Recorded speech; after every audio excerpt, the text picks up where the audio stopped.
Welcome to the fixed income outlook for the month of April.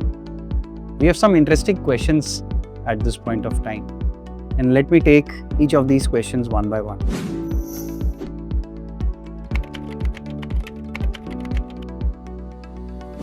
The oil price spike is a one-time shock and not repetitive. So in all likelihood, RBI will look through it. Secondly, inflation in India for the last 2 years has been low, and therefore the issue of inflationary expectations getting unanchored does not arise at this point of time. RBI has time on its hand, and therefore we don't think that RBI will hike interest rates in this monetary policy.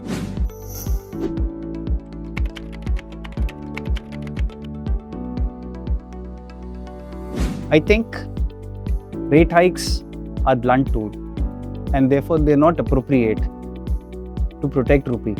There are various other tools which can be used by RBI, and the RBI has been using some of them. The easiest is allow orderly rupee depreciation, and at the same time use forex reserves. Forex reserves have been accumulated for these kind of times.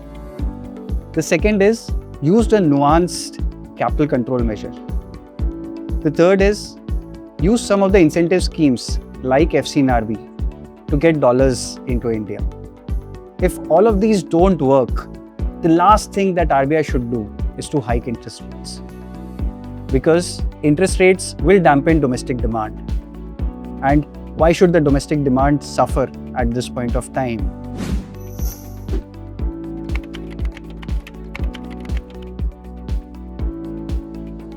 In 2013 was a different scenario.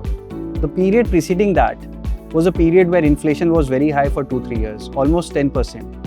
Fiscal deficits were very high, and current account deficit was high for a long period of time. None of this exists at this juncture. So therefore, RBI does not need to hike interest rates to adjust demand downwards, which is why current period is different from 2013.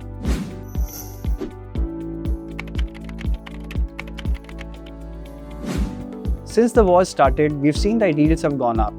And when you look at the OIS market, the markets are pricing 6 rate hikes of 25 basis each in the next 1 year. This looks very, very steep.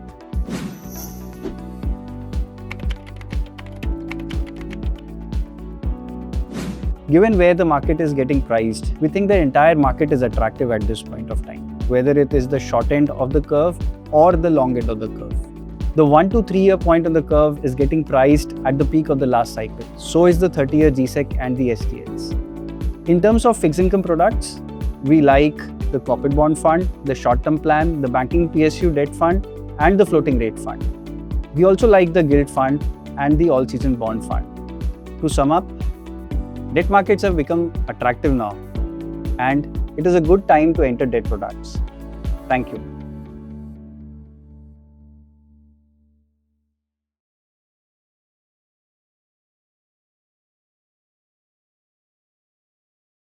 Mutual fund investments are subject to market risks. Read all scheme-related documents carefully.